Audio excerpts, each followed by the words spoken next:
شہر اللہ المحرم، جسے محرم الحرام بھی کہا جاتا ہے۔ محرم کا لفظی معنی ہے حرام کیا گیا، یعنی جس مہینے کی حرمت ہے، جس میں بہت سے ایسے کام حرام کیے گئے ہیں جن کو ایک مسلمان نہیں کرتا یا ان کا کرنا اس کے لیے حرام میں آتا ہے۔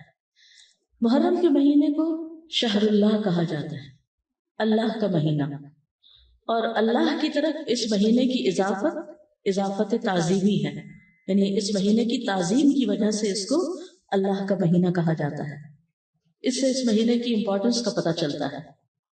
صحیح مسلم کی روایت میں آتا ہے، ابو ہریرہ رضی اللہ عنہ سے روایت ہے کہ رسول اللہ صلی اللہ علیہ وسلم نے فرمایا، رمضان کے بعد سب سے افضل روزے اللہ کے مہینے محرم کے ہیں۔ تو گویا اس مہینے کی بھی خاص عبادت پھر کیا ہوئی؟ روزے۔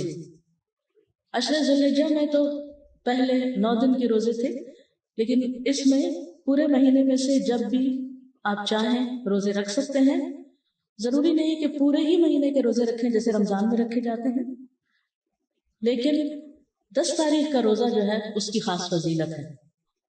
محرم الحرام کی ایک اہمیت کی وجہ یہ بھی ہے کہ یہ ہجری سال کا پہلا مہینہ ہے، تو یہ مہینہ عظمت اور برکت والا ہے اور حرمت والا ہے۔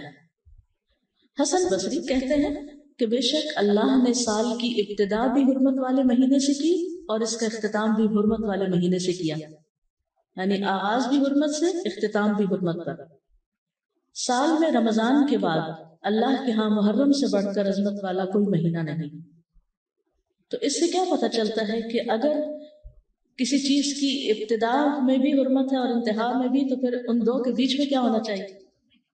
اس کا خاص خیال رکھنا چاہیے، یعنی جس کام کے آغاز میں اور جس کے اختتام پر خصوصی ہدایات دی جائیں اور اللہ سبحانہ وتعالیٰ کی عبادت اور خصوصاً روزے وغیرہ کی عبادت کی طرف متوجہ کیا جائے تو سال بھر بھی پھر اس کی عادت اپنا لینی چاہیے۔ نئے سال کا آغاز جو ہے وہ دعا سے کرنا چاہیے۔ عبداللہ بن ہشام سے روایت ہے، وہ کہتے ہیں کہ جب مہینہ یا سال آتا تو رسول اللہ صلی اللہ علیہ وسلم کے صحابہ یہ دعا اس طرح سیکھتے جیسا کہ وہ قرآن سیکھتے، اللہم ادخلہ علینا بالامن والایمان والسلامت والاسلام وجوار من الشیطان ورضوان من الرحمن۔ اس کا معنی ہے، اے اللہ اس مہینے کو یا اس سال کو ہمارے اوپر امن اور ایمان، سلامتی اور اسلام کے ساتھ، شیاطین سے بچاؤ یا شیطان سے بچاؤ اور رحمان کی رضامندی کے ساتھ داخل فرما۔ محرم کا مہینہ چونکہ حرمت والا مہینہ ہے تو اس مہینے میں خاص طور پر آپس میں ایک دوسرے پر ظلم کی ممانعت ہے۔ قرآن مجید میں آتا ہے، ان عدۃ الشہور عند اللہ 12 شہرا فی کتاب اللہ یوم خلق السماوات والارض منها 4 حرم ذلک الدین القیم فلا تظلموا فیہن انفسکم۔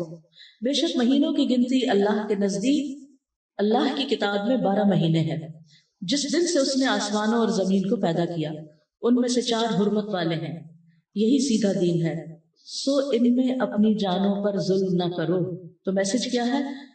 فلا تظلموا فیہن انفسکم، اپنے آپ پر یعنی ایک دوسرے پر ظلم نہ کرو۔ تو کیا نہیں کرنا اس مہینے میں؟ ظلم نہیں کرنا۔ ظلم کی کون سی شکلیں ہوتی ہیں؟ ظلم ہوتا ہے کسی کو اس کے حق سے محروم کرنا، کسی کا حق چھیننا، کسی کا حق مارنا۔